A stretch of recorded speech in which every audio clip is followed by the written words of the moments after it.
All right. On this episode of Brian's Brain, I sit down with Cody Lynn Boyd.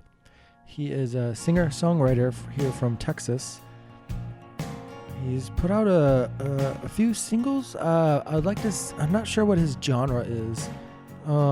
There's folk, there's kind of rock, some Western. We kind of joked around a bit about this, but even like some old carnival type tones. Fun conversation, awesome guy, really kind, good-hearted person. We talked about a lot of different things, some of his future ideas, some of the videos that he's produced himself. He has another one coming out pretty soon. I believe he said in December, so check that out. The song you're hearing right now is I Played With Fire. I believe this was his first single out, but, without much more rambling from me, here's our conversation. Cody Lynn Boyd and me.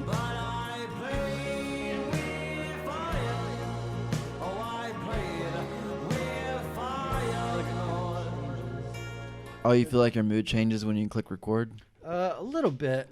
No, that totally makes sense. I know. A lot of times I'll just start recording and kind of fuck around. Like, I probably won't keep any of this in there. It's like when you like take a video of someone that's like kind of having a goofy face or smiling, and then when they see a camera on them, they try to get serious or looks cool or so or something right, like that. Exactly. It's kind of this. Yeah, it's exactly that. Mm-hmm. So I am actually here with Cody. I think that you gave me permission to say Cody. Oh yeah, that's or fine. Cody Lynn Boyd. You are from your Wikipedia. Did you know you have one? I don't have a Wikipedia? Yeah. You're lying. I am lying. I'm sorry. Okay, I was like, what? But singer-songwriter from Fort Worth, Texas? I guess. I would say more from Texas, But I mean, I live in Fort Worth now, though, so I guess you could say that. Well, yeah, I guess I'm not lying on that one. Right. I feel like you're much more than that, though. What do you think about that? That's something I wanted to talk to you about. In what way? Well, originally, the first thing I heard from you or saw from you wasn't music, actually. It was your middle finger video. Oh, right. So I don't know who. We have some common acquaintance, but I saw that video and I clicked through your Instagram, I believe it was, mm-hmm. and then I saw the music. I was like, holy shit. So that's actually the first thing that made me aware of you. Nice. It was a goofy video I made with my friend. Right.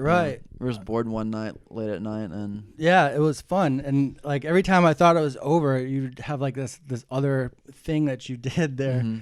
I don't want to give it away. It's funny to me.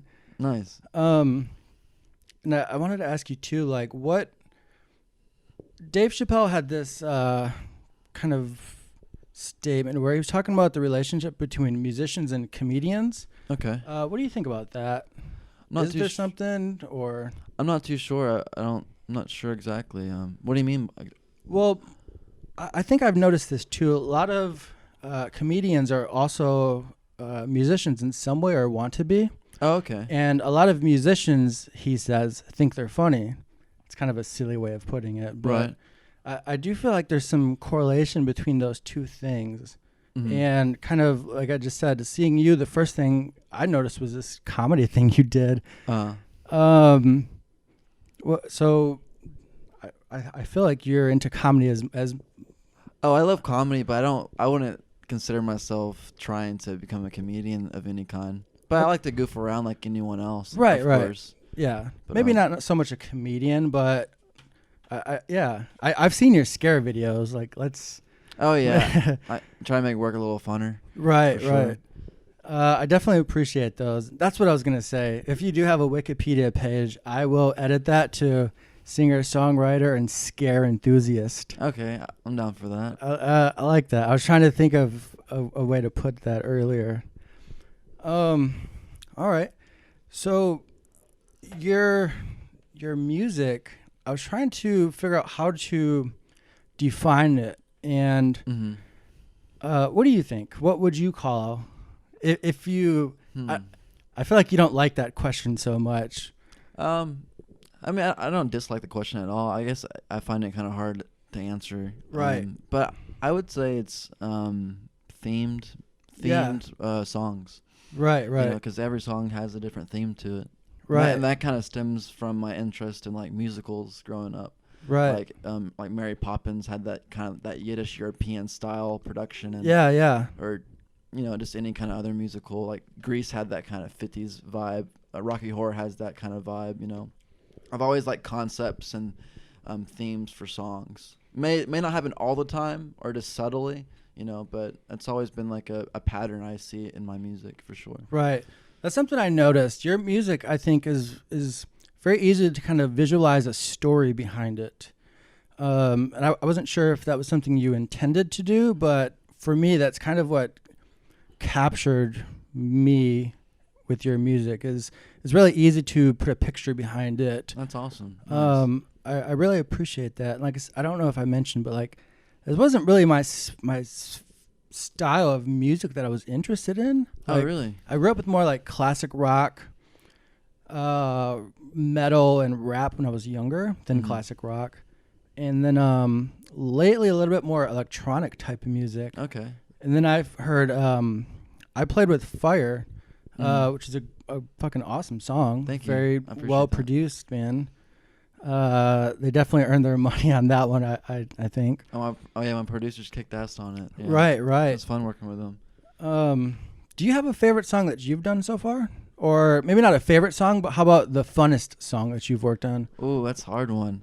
My favorite would be the next one. You do have a favorite. Well, it would be the next song I'm going to probably release. Okay. Just because it's the one I'm most excited for. But my funnest one would be probably I'm Gonna Give You Anything. It was probably my funnest one to work on. Yeah, I was hoping you'd say that. Yeah.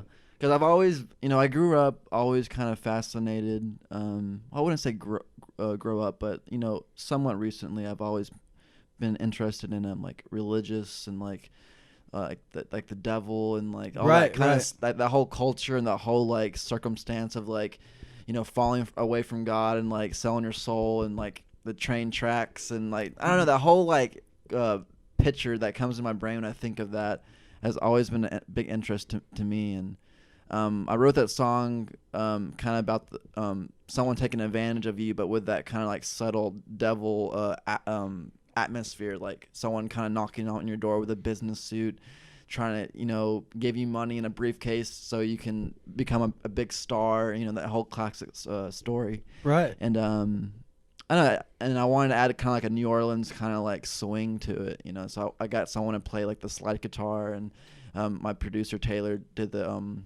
organ. I had my friend Josh play the drums, and so I wanted that kind of New Orleans, sell your soul, swampy kind of carnival. That's what I was going to say atmosphere too. Yeah. It definitely sounds fun, and I was trying to think of how I would describe it. And you said carnival. That definitely is a word that I would have used. Sweet. Like an old spooky carnival type theme. It's a classic atmosphere to have something real. It's overdone, but I'm not like not in a way where it ruins it, but it's done a lot. But like to have that contrast of something really happy, and really spooky together is always fun. Right. But now it's at the point almost where like carnival is just like straight spooky because it's been used so much like that. Right. But it's not bad. It's not bad. Damn, Scooby-Doo. Right. I love, and that's a big influence of mine as well. All right. So right now you don't have any plans to do a whole album, is that right? You're just kind of doing some singles for now? I'm just doing singles. I'm probably going to release another one soon. I just finished the music video for it. It's the third one I made on my own. But yeah, I've just been doing singles lately. I'm not signed to a label or anything. I don't have any management, so I've just been writing songs, recording them, and finding people to make music videos or making the music videos on my own. And I may enshrine them together when I get a good amount together, but I don't know. Just to kind of keep it organized, like a documented way. I feel like you would do, or you may unintentionally have been doing almost like a concept album. I feel like some of the songs that you've done so far could be part of a concept album. You have kind of this beginning to end in my head at least. Really? How so? You. I don't know how to explain it at the moment. Like, I'm trying to think of the songs that you have. You have like I'm gonna give you everything. It's kind of the turning point, perhaps, in the album, where something drastically happened, something dramatic happened, and that's kind of the twist for the album. And then maybe the rest of the songs that you have yet to release, or maybe even some of them that you have so far, could kind of fall into that more darker. Okay. Into the, let's say, a climax where you kind of turn it around, maybe. Just the idea of like having these, almost like a movie, you know, like yeah. Right. Okay. I could totally see that. I've always reminisced of, like, I look at my songs and sometimes I look at it like a puzzle where I can kind of put it together. Like, I've always had this subtle idea to kind of maybe write songs for musicals. And one day, because that's probably my biggest dream, because I grew up on Mary Poppins and Robin Hood and like Jungle Book and all those all those musicals and stuff. And there's a concept and a story behind it. But it'd be kind of cool to work with people that wanted to do a story like about someone selling their soul, like maybe like in the 50s, or something like that, and then, or maybe in the 40s. Right. And then they kind of make it to stardom, and then they come back, and I'm gonna give you anything's kind of like in the beginning or middle where they sell their soul. Then I Play with Fire is like the aftermath. Right. Exactly. Like that. Right. But, and I think I thought of that because of the last one you put out. I can't remember the name of it at the moment. I'm gonna give you all my love. No. Oh, Give Me All Your Love. Give Me All Your Love. Yeah. So I thought of that one being kind of somewhere in the beginning of it. And like you said, kind of like the 50s. To me, I can see like I was trying to describe it to somebody, and it reminded me of. Have you ever seen Back to the Future? Oh yeah. So it reminded me of like their prom, like one of those songs that they might hear. Nice. So you have those older. I love that. Thank you. Right, and I mean that in like a complimentary way. I appreciate that. But to me, that's just kind of what I envisioned was like this for a video at least, or a story in my head. Nice. Yeah, I told my producer that I really wanted that slap swing to it. And I wanted to add it halfway through the verse because the beginning of it, I kind of wrote too many verses, but I didn't want to do it with 3 verses and 3 after the chorus. So I told him, like, let's just add a swing slap halfway through the verse to kind of keep it going, and not too boring. But it also gave it that 50s element, but not too much. Right. It's kind of subtle in there, but I definitely heard that, and I appreciated it. I didn't know what to think at first, but then I was like, this is awesome, Nice, thank you. So I played with fire. I think I've mentioned that I had this, what did you posted a picture from, this, like, I think it was like an old abandoned church at one point. German, Texas. Was that right? Yeah, German, Texas. Yeah. That was one for Give Me All Your Love. That place looks awesome for it is really cool. Some kind of a scene. And immediately I thought, like, I played with fire, you as some sort of pastor maybe up on the front, in front of the congregation, like old school revival type thing. Nice.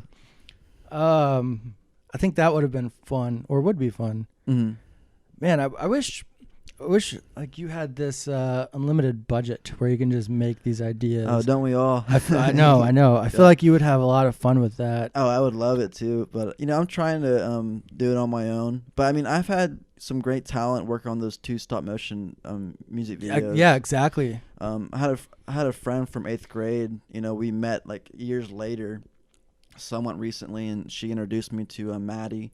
And then she did the I'll Go music video. Right. And then for Plastic Generation, I had Maddie and Anya do that one, work together on that one. So, every now and then you kind of get lucky and you find like that talent that you don't really need like a crazy budget. You just have that talent. Right. But and then like for mine, mine are more rough, but it's still fun, to make, even though they're not super professional like the girls that did those 2.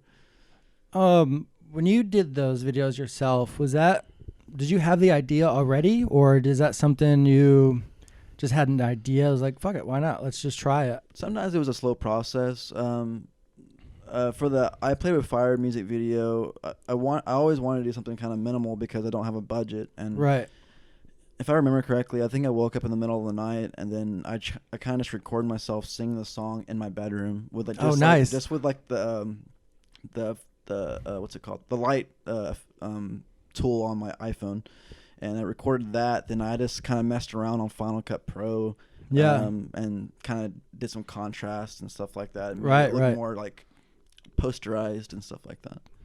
But and then for the I'm Gonna Give You Anything music video, I recorded a lot of it with my iPhone, and then I had a friend that her father had an 8mm camera, and that worked out. I took the blank shots and I mixed it with my iPhone footage because I didn't want to bring an 8mm like in the swamps and like all around. Sometimes I didn't happen to have it, so it'd be better just for me to record it with the iPhone and then just still get that 8mm effect with it. And so it was a slow process. Some of the footage I did for that one, I was just on a trip and I used it because I was in New Orleans, I happened to be in there, I'm gonna add it into it. It wasn't always planned. That's a nice coincidence, happy accident. I don't know. Oh yeah, for sure. Like I'm extremely lazy, so like sometimes I try to like I'll go through my old footage and I'm like, oh, what could I use? Okay, I went on a road trip, maybe I could use that, give it some effects, make it look more southern, or make it kind of mesh with the video and stuff like that. Then I'm like, all right, good, I don't have to go do that now. Right. But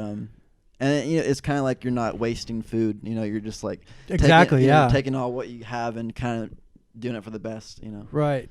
I don't have that much footage, but one of the things I try to remember is that like ideas are valuable.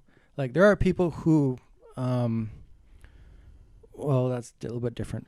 Ideas though, like write everything down, write everything, keep everything. You never know when you're going to be able to come back to that idea where it might fit. It might not make sense at the moment. Oh yeah. And that's something I try to tell people, like especially people who are trying to be doing creative things. It's like I got like 7 notebooks just filled of stuff. Right. Like I once in a while I'll go through them like that's perfect. And it's good to hear you say something like that too. Did you want to do music videos? Because I feel like that's something that you kind of wanted to do as well, and maybe not music videos. When I was a little kid, I used to, I always wanted a camera, and I always had like this cheap digital camera I would take pictures with and stuff like that. I made like some really corny like comedy sketches in middle school that are super embarrassing, and now I regret taking them off YouTube. They're like gone now. Yeah. But I've always kind of liked stuff with a camera. But it was always like in an amateur aspect. Like I liked it enough to do it, but not be like full-hearted like professional about it. But I don't know. I've always like you said, you kind of went back and kind of got some scenes from those things that you did record. So that works out. Yeah, it didn't work out for sure. But to go back, we were saying like if those ideas don't work in the beginning, that definitely plays a big role in some of my songs, because sometimes I'll write a song and it doesn't seem right, like it doesn't seem finished, and then I'll write another song and then it's missing a bridge, and then I'll take like a chorus from the older song and connect it with it. I'll take the best of that amateur song I wrote and then kind of mesh it with like a song that I think is a little bit performable or better. And I kind of get best of both worlds, and I get to still use that old song that I'm kind of very sentimental about. Sometimes like I can't play this song, but so I try to take the best of it. Then I kind of feel a little happier about it. That's interesting. I listened to your demo album. Yeah, I would say it's like a demo album. Okay. We made it like in a living room / kitchen with one of my old friends. One of the things I appreciated was the Made of Stone. That version compared to the one that you like officially released. Yeah. Hearing that contrast, because they're almost like 2 different songs. Oh, for sure. And kind of hearing you talk about how you can save this piece for something else. You might not have had the idea that you would later use it for. You might not be looking at it that way, but it's still there, kind of in your pocket if you need it, so to speak. Right. Yeah. The demo one, like that whole album, we were just having fun, but when I went to the studio, I really wanted to try my hardest for the song to sound like how I always envisioned them. Right. And most of the time it's never going to happen that way, Right. But which is not always a bad thing. Sometimes it ends up being better, but that first one, the first Made of Stone, it sounded like like really rock and like Yeah. reverby and all that, all that stuff. But the new one, I always pictured it being kind of that tremolo effect and kind of that subtle Western vibe to it. Right. But so it was fun to kind of get that down. We actually recorded another version before that, and I actually didn't like it too much. I thought it was like, I don't know, it wasn't how I wanted it, So we actually redid that one, and then I released that version. So All right. But yeah, it's sometimes what you envision, it doesn't end up being that way when you go in the studio, or anything, or even movies when you write scripts. Yeah, exactly. It's always gonna end up differently. That's one of the daunting things to me about the idea of making a movie is like with music, you can work on it kind of in real time. You can hear it play it out, and you might get an idea to go with a different direction. But with like a movie, like by the time I've never made one, but in my head, by the time you like screen it, it's like you see you probably might be able to see all sorts of things that you could have done differently or something like that. There's so much to go back to with a movie because you got scheduling with people. I mean, of course, with studio time, but there's so many more people involved. At least most of the time in movies, so like you get fewer chances. But with like a recording or music, it's like you can change the effects quickly, and you're not working with that many people to depend on. It's kind of like the what is it? That Sonic movie where they had they had to redo the design for Sonic. Is that out yet? I don't think so, but I'm excited to see it, and it's crazy how fans changed the outcome of that movie. Right. I feel like they had to have known. I feel like maybe there was some sort of meeting about that.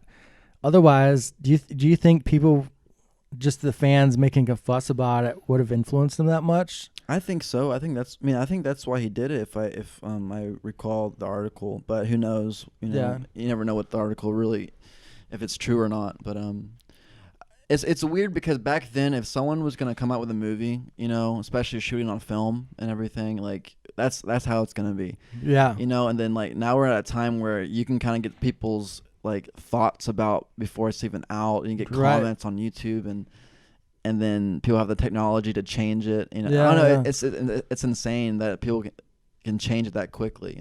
It's like we're getting closer and closer to be more like, I don't know, more accurate of what we really want. But that sounds scary. It's scary, but it's also cool, I guess. Yeah. Like, there's always pros and cons for anything, of course. That kind of reminds me of like the music industry and how much some people hate auto-tune and things like that compared to like the 70s when you've had multiple takes of the same thing and kind of piece it together, or you had to be that good. Yeah. Whereas now it seems like people are kind of getting by, maybe. Well, yeah, it's I feel like it's I guess an aspect of it just being like a product, all right, let's do it, bop, bop, bop, beep, beep, bop. Yeah, right. You get out of there, like, oh yeah, we'll use the cheaper chocolate dye. Come on, let's go. You know what I mean? Like, and that's what they're doing. Like, they got to go on tour. They got to, all right, let's auto-tune. Let's not take 3 days to do a song. Let's just do half a day. Then, go, do another meeting, make more money. And it's, I mean, I guess it's great in that aspect, but I feel like it also kind of gives it more of a disposable, that's a good word. Life, yeah. Like, right. And I think that's the whole thing why I like older songs most of the time. It's not so much that it's like, oh, it's indie, it's cool, Right. But it's more like, it's more raw, and there's more human element into it, and I think that makes it more, or it gives it more stamina in the long run. To me, that's kind of like the difference between a musician and somebody who just like picks up a guitar, maybe, so to speak. You mean like a session player or a writer, or no, not so much like a session player, but somebody who's like a musician. That's their craft. That's what they do, as opposed to like somebody on a computer kind of mashing buttons. I mean, they can still make great music on the computer as well. Yeah, that's true too. That's kind of probably bad. I still consider it another instrument for sure. Right. But there's a certain balance to everything, though, for sure. Yeah, because like I was saying, I've done some music stuff, but I wouldn't dare call myself a musician. I've worked with some pretty talented people, and to me, like I feel like it would be not insulting, but I couldn't do that. I couldn't call myself a musician. That's not what I want to do. Mm-hmm. I could do like some demo stuff and give it to actual musicians. Okay, I see what you're saying. That's fun. Right. But as opposed to like just auto tuning myself, or I don't know. Mm. And sometimes like I don't try to like demonize it completely, because sometimes you can put effects on a voice, like you're putting an effect on like a guitar solo, right. or if your mind's controlling what the sound is, there's still that human element to it, no matter what, even if it is on a computer.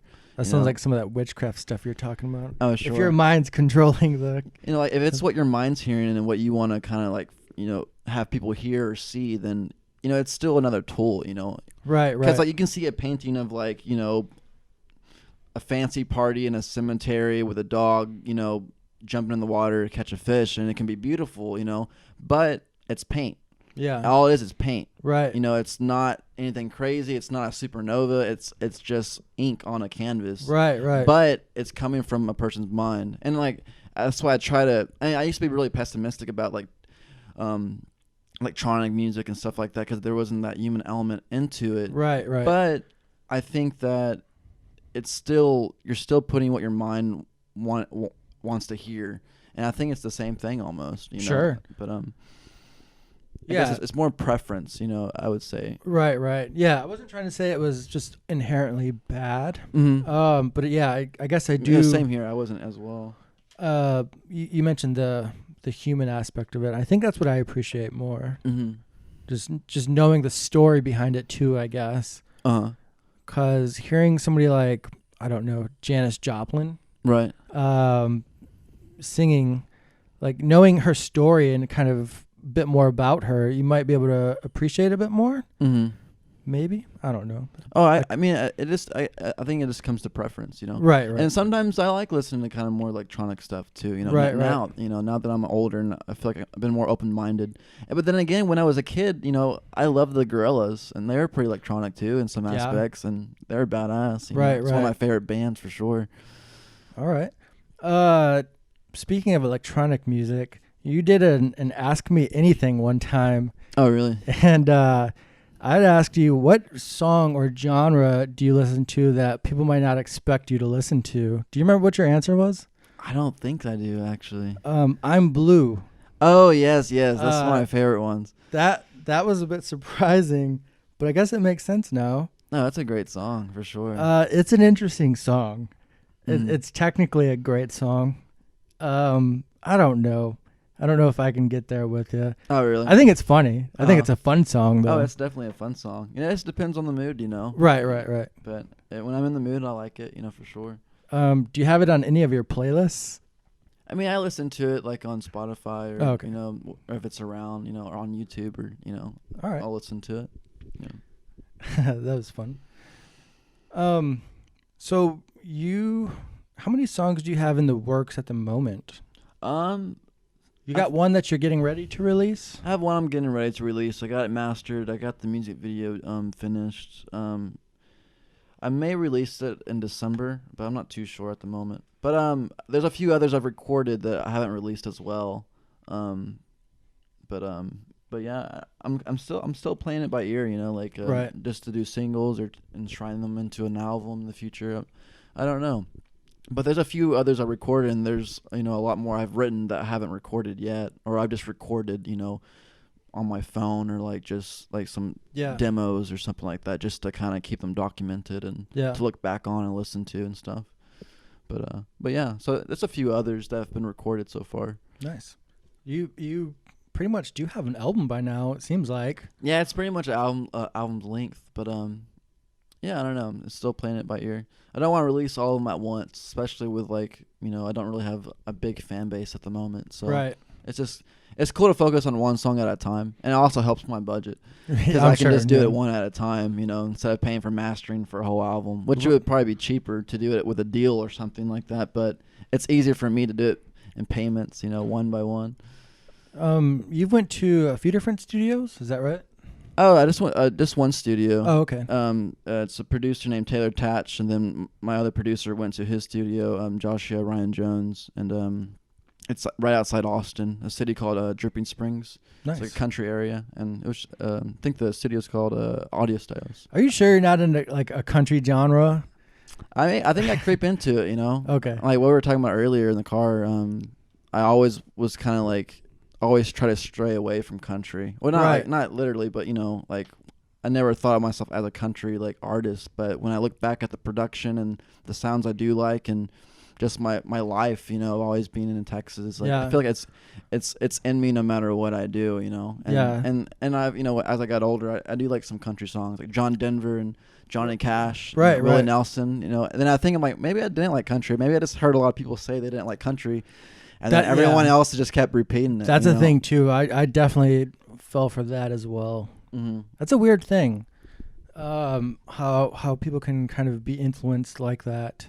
Oh, they just read an article and just start barking at everyone else. Well, maybe not. Well, there's that too. Right. But not only that, but just like you heard it from somebody that you know, Mm-hmm. and you kind of just go along with it. Right. Or multiple people have said that. I mean, and it's almost like it's a weird way to think of it. It's like if your favorite band or your favorite celebrity says they like something, then you might subconsciously like it, Right, or right. purposely like it. And I feel like it's the same way with if it's like a friend you respect or right, you know, right. social clique that you like, and you kind of do the same thing. Yeah. You know, even if it's just a very like small aspect, like saying, "Oh, I don't like country," you know, Well, they did. or any other genre. You know? Yeah, exactly. Well, it seems like celebrities definitely get paid for promoting things. So I don't think a company would spend millions of dollars for a celebrity to say they like a product if it didn't work. Right. And maybe it's just to get exposure, or maybe if it is to influence people, that's still kind of an interesting thing to me. Right.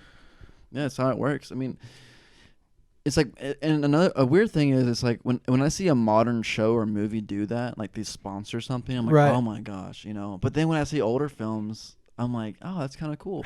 like E.T. with the Reese's Pieces. Yeah. You know what I mean? Like but I don't know. It's kind of funny when you look back on it, you're like, hell yeah, Reese's Pieces, you know. But if it came out now, you'd be like, oh, it's just like it's a I know what you're commercial. doing. It's a I know what you're commercial, doing. Yeah. Like the Stranger Things 3. Yeah, It was just exactly. Like, it was like a Burger King commercial, a Coca-Cola commercial. Right, It right. was crazy. I mean, it's still a cool show. But I mean, I'm pretty sure, you know, in the future, people won't care as much. It'll just be kind of cool, you know. But That'd be weird. mm-hmm. It seems like, is that a Freddie Mercury? Yeah, it's a Freddie Mercury picture. Oh, My dad nice. likes a lot of the 20th century celebrities. I like that. Yeah. Yeah, I noticed some of them in Duff Beer. My favorite one's over there. It's the Jack Nicholson one. Nice. Also the Don Knotts one. Like Alright. those guys a lot.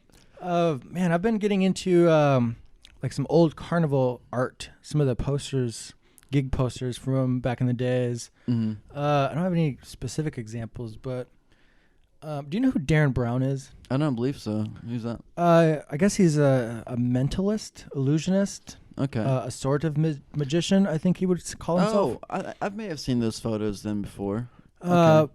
Probably. It's a famous musician, not musician, magician, and then they have like this kind of old school like Right. those posters. Okay. I had some of his. I've got damaged eventually, but oh no. he does some pretty interesting things with behavior, kind of like what we were talking about. Really? He was on Rogan's podcast. I don't know really? how much they went into like his work and Gotta how check he that does out it. then. But some of his shows are pretty interesting. I don't want to give him away. We can talk about this afterwards. Either way. But it's definitely worth checking out, especially if you enjoy seeing like behavioral psychology. I think I would put Okay. it mixed with some magic illusions and just some bullshit. I think that's how he describes it. Okay, cool. Yeah, I'll definitely check that out. It's pretty cool though, man. It's interesting how seeing what people will do in certain situations. I feel like you would appreciate that. Are you familiar with Impractical Jokers? I don't believe so. No. It's another thing that is kind of like a social behavioral test for me, through my eyes at least. Mm-hmm. But they'll walk up with like a bottle that says poison, for example, and like just like in a panic, here, hold this, to some random person, and they'll hold okay. it. And the things that they can get away with to people is very interesting. Mhm. I think, I don't know, Are you interested in like mentalism or magic? So, I mean, I think like anyone else. you okay. know, yeah, it seems pretty cool for sure. All right. What about that Banachek episode on Rogan? Have you checked that out or Which not? one? It's another magician guy named Banachek. I don't think I've seen that one. Maybe if I saw the face, it might be familiar. Right. All right. Well, he was telling a story about how he could bend spoons or at least make people think he could bend spoons. Oh, nice. And back in the days, I think it was like the early 80s, I believe it was the U.S. military got a hold of him and they wanted to do some tests. Oh, really? And he basically just fooled the hell out of them. Holy And shit. Right. And they wanted him to bend some spoons and stuff, and he bent spoons for them. And he was telling how he did it. And once they closed, like they finished up whatever sessions they were doing, later broke in and bent every metal object, he said, that they can get their hands on. And the next day, like, these people were stunned and amazed at like how powerful these mentalists were. They just thought they had these great powers. Wow. I don't know. I feel like you would probably Makes you think of X-Men. something like that. Yeah. But just the idea of that kind of trickery, I feel like you might enjoy. Oh, for something sure. Like that. It's always fun tricking people. You know? Right, yeah. Yeah. All right. I thought you might say that. Do you have? I don't want you. You probably don't want to give away that song that you have going on with the music video. Oh, I don't mind. It's a song called "Down by the River." Down by the river. Mm-hmm. All right. Yeah. It's not a cover, is it? Oh no. Okay. I do not like doing covers. Okay. I mean, maybe in the future, like songs that actually like meant a lot to me. But Right. I never like performing covers too much, honestly. It's tough for me to remember someone else's song, and then Sure. I would never want to like perform most of my songs at a set and then do a cover, and then people notice that one song, then they think, oh, this is just a cover guy. All those other songs are just covers, Right. But I don't know. Me personally, I don't think it's wrong because I love some covers. Like Creed's Clearwater Revival did "I Put a Spell on You," awesome, and crazy. They did a few of them. Oh yeah, for sure. Yeah. Rolling Nelson's song's "Crazy" was covered by that woman. I forgot her name, but she does it perfect. But I've always liked covers. Like every so often. Right. Is there any covers that you think are better than the original? Because to me, Stevie Ray Vaughan's version of "Little Wing," Hendrix song. I haven't heard that one. No. I like it more. I don't know why. I guess kind of go up to Hendrix again. I think I like Hendrix' version of "All Along the Watchtower" more. Right. Yeah. Exactly. But I love Dylan's version too. Right. It probably depends on my mood. Yeah. Like Exactly. if I want more of a storytelling kind of vibe, then I like Dylan's. But if I want something more kind of a jam and rock out, then Jimi Hendrix. I actually didn't know it was a Dylan song before I heard Hendrix's version. Right. And like you're saying, I definitely appreciate them both. Just kind of depends on the mood. That's how it is with the Guns N' Roses. Knocking on Heaven's Door. Dylan wrote that one. I didn't know that. Yeah, Bob Dylan wrote that one. That one's way better, I think. Dylan's version's way better. Probably. Personally, but that's another one for sure. But yeah, it's always it's always back and forth. You might like some of the artists' songs more than sometimes you like the covers. Right. It's kind of like a screenplay. Like a director might make the same story better or worse. Yeah, that's true. You never know. Are there any remake movies that you'd like better? Ooh. I know some sequels I like more than the first one, but for remakes, I'm not too sure. All right. Like for sequels, I like Ace Ventura: When Nature Calls more. Yeah. Than the very first one, Pet Detective. Yeah. But I love them both though. But then Home Alone 2 I like more than the first one because I like how he's in New York. Yeah. But I mean, I still like the first one a lot too. But there's a couple sequels I do like more. Nice. That's pretty cool. Do you ever think about writing a movie? Oh, that'd be cool. Yeah.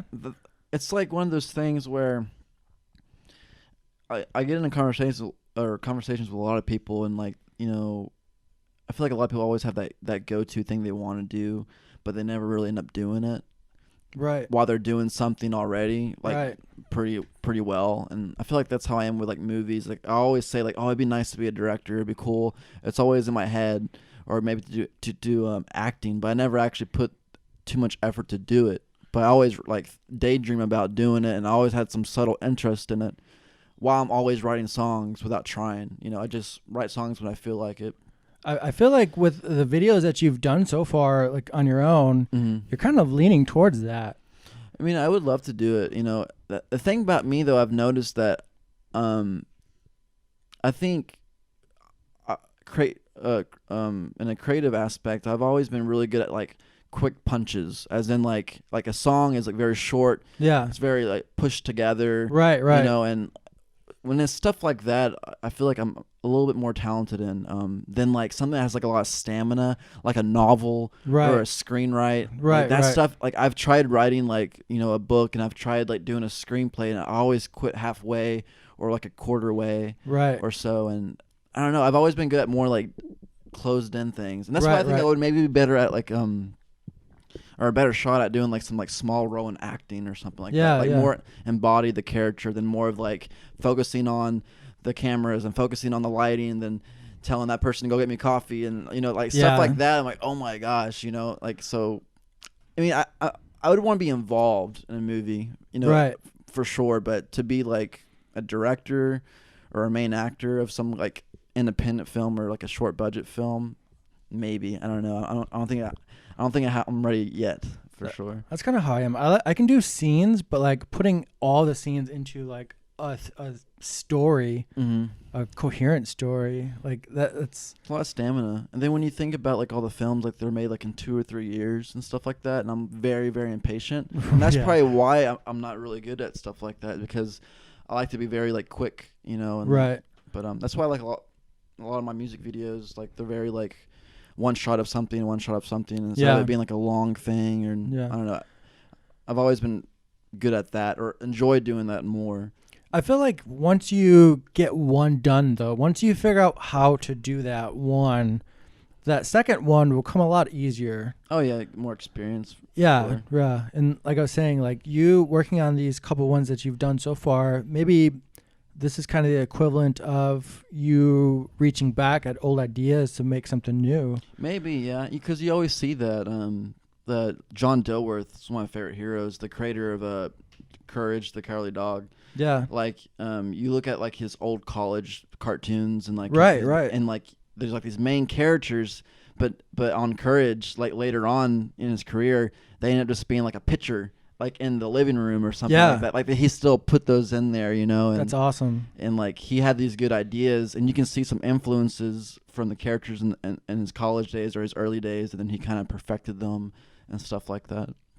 Nice. And that's why I wouldn't mind redoing like a music video, or even redoing, you know, a song, you know, get it reproduced, you know, and stuff like that. I suppose that's one of the cool things about being your own, I guess, boss. Would you describe yourself like that? Because you don't have a label. I don't think you have a manager. No. So you can kind of basically do whatever you want. Yeah, a label is pretty scary, I think, right now. But yeah, I mean, there's good aspects to it for sure. But yeah, and I guess that's a good thing about it. You can kind of do whatever you want. You know?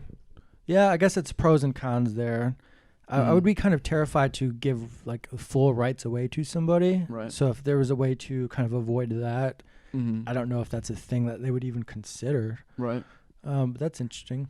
Yeah, it's confusing because I feel like labels work differently now, but I don't know for sure, honestly, because I've never really been too much into that. Right. But I don't know, because like you can kind of do a lot of things on your own now. Yeah. But there's some elements to a label that might help you as well too. So like you were saying, pros and cons. Right. Would you consider doing a vinyl album at some point? If I can afford it. Like I know, it costs a lot of money to start up, you know, and I don't play too many shows, so it'd be kind of difficult to sell. Consistently, but I mean, eventually one day it'd be nice, you know, for sure. Probably not CDs, but I mean, like when I look back at, you know, how I listened to a lot of my music, it was mostly on the internet, you know, and that's why I've for now I've just focused on streamable outlets because I think it works the best Yeah. for now. But I mean, it's the vinyl thing is cool too. You know, I'm not really a vinyl collector myself. But maybe a few every so often. You know, if it comes my way, Right. it's cool to listen to. But Yeah. I'm not more of a collector.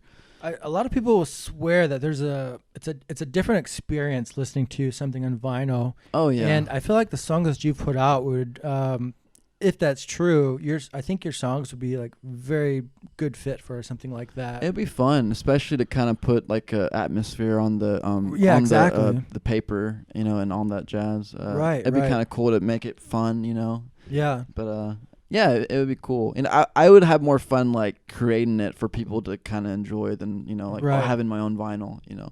But if I kind of care more with, you know, what they're experiencing, you know, than myself. But All right. You mentioned doing some acting.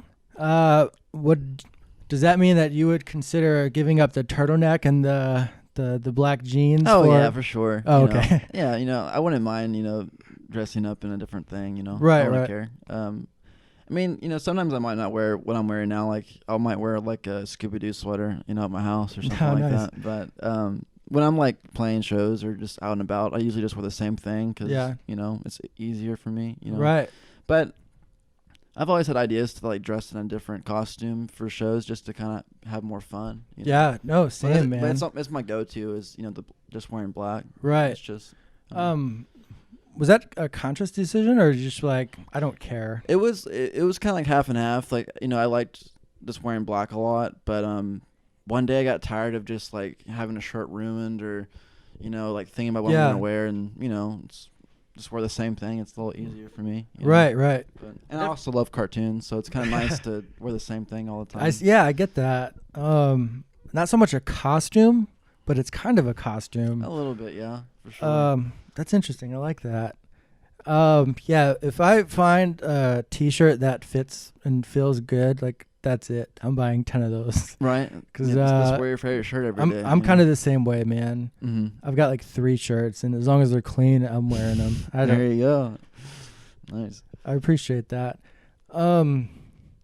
What do you got? You got anything you want to bring up, talk about? Not too much right now. I'm trying to think.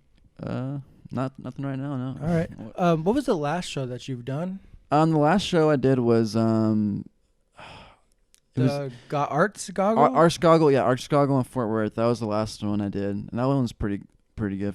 That was fun. Yeah. Yeah. And the one before that was in Dallas. That's right. Yeah, at the Ruins. That was a fun one too. I don't play in Dallas too much, so it was kind of nice to get out No, there. you don't. I noticed that. Yeah. I wanted to go, but I'm not too big on like event things. Kind of. A hermit. Yeah, pretty much. I like just kind of pencil and paper and working on ideas. Right. Yeah. I get that for sure. Do you have a show coming up recently or soon? I have a couple coming up in December. November I'm taking off. Unless like something pops up, you know, randomly. But yeah, I have a couple in Dallas. One in Dallas and then one in Fort Worth. Yeah. Nice. Are sure. these full bands? The one in Fort Worth, I think it's gonna be me, my guitar player, and then my piano player. Nice. And then the one in Dallas is gonna be a full band. Yeah. Cool. Mm. Do you have a preference on those? Do you like the full band or? I like both. You know, it Okay. just, you know, it's just different. You know, Right, but right. there's always pros and cons to anything. You know. Yeah. But yeah, I like both a lot. All right. You talked about kind of the minimalistic, and I really like your songs. I think you can do either or, and they both sound great. Thanks, man. You're able to kind of capture people, or at least me, I guess. Whether it's kind of just you and a guitar, or with a full band, Mhm. guitar solos and whatnots. Mm-hmm. So that's pretty cool, man. That's another thing that I kind of appreciate about the music that you've put out so far. I mean, I couldn't do it without my team. You know, my producers arrange it pretty well. You know, Right, So right. it's pretty fun. They would just be folk songs without them. You know. Yeah. So, Okay. But yeah, I appreciate that very much. Yeah, man. there's something else I wanted to ask you. I can't remember what it was. So you're a pretty good pool player? I'm decent. You know, Okay. I like playing pool. I think pool and ping pong are probably my favorite to play. Yeah. It's a good game to play, but it's also good to be social at the same time. Yeah. That's probably why I like them a lot, because you can conversate and play. Yeah, you know? that's true. Rogan's talking about doing a pool cast. I don't know if that's what he Oh, called it. really? Huh. But he wanted to start streaming some of his games that really? they play up there. I thought that was pretty interesting. That's kind of neat. Huh. Right. Nice. I it's kind of weird saying that I wish he would do something, but I wish he would have like a stage set up so we can have some of his musician buddies, Oh, okay. come and play if they want. That'd be kind of cool. I Right. wonder if someone's ever played in the podcast, just like with Just the, acoustic guitars, just I've heard. acoustic. Okay. Yeah. That's cool. I think Everlast has done it, and a band Honey Honey. Okay. Nice. Yeah. I don't think I got anything else, man. What do you think? I think we're good. How long has it been? It says about 51 minutes. That's a good time. Minus some shit in the beginning. Right. Right. Twerking Meadows. Yeah. Yeah. So yeah, like this series thing. I'll cut it here maybe. But I wanted to do like this Henchman series, kind of like a spy comedy drama type thing. An audio version, at least for now. I've been trying to learn some animation and stuff. That's getting kind of difficult. Oh, I bet it is. Yeah. Fun, but I need some like Adderall or something for that stuff, man. Oh, really? Oh, wow. It's weird having an idea and like not knowing how to do this like technically. Because you want to get this idea down. You got this idea, you want to get it out as kind of fast and efficiently as you can, but then you're kind of sidetracked and you gotta, how do I do this? Like the mechanics, the engineering kind of is in the middle of it. Right. Imagine if you're like in a recording studio by yourself and you're trying to record an album. You have to play your guitar, maybe stop and go press button, record. You kind of have to keep going back and I mean, forth. that's how it is, with my session players and my producers. It's I'll hum something sometimes, or like I'll say, oh, I need it to sound like that, Right. And it's not always just me coming up with ideas. Obviously, it's the producers and myself, but I can't do like a crazy ass solo. Right. I can't do that. But it's cool to have someone that's talented to kind of play along to my song and Right. kind of add something to it. Yeah. Or playing like a drums a certain way, and but Yeah. like, and you have it in your head, but you can't actually put it. Yeah. Like a director that can't act, but he can like coach someone to do that. Yeah. This is what I'm looking for. If you can give me something quite like that, that would be awesome. Right. Right. Yeah, and then it's kind of weird too. It's like you're telling me how to play. You're telling me how to, but I don't think. See, not I saying get, you do that. I get scared, like about that, and then you gotta, I think you get better at going about it, a certain way and stuff like that. Right, And right. they do the same thing to me, like, oh, we need to sing it like this way, or Right. something. If I have a different flavor to sing it, Right. or give it more options. That's awesome, 'cause- So it's it goes hand in hand for sure. Right, and right. having a team, it does make it better. It might not turn out exactly the way you want it, but when you have other people involved, I feel like it gives it more of a likelihood for other people to enjoy it. Right. Especially, you're working with other musicians, and clearly they have something to say about it. Oh yeah, for sure. They have some cool ideas, or they mess up on a piano key and it ends up sounding cooler. Right. Yeah. So much could happen. Those are fun. Yeah, for sure. All right. Well, I think I'm gonna stop this. And how can people find you? Just my name on any social platform, I suppose. All right. Yeah, it's just the same name. Cody Lynn Boyd. Person listening. All right, man. Thanks. Thank you very much.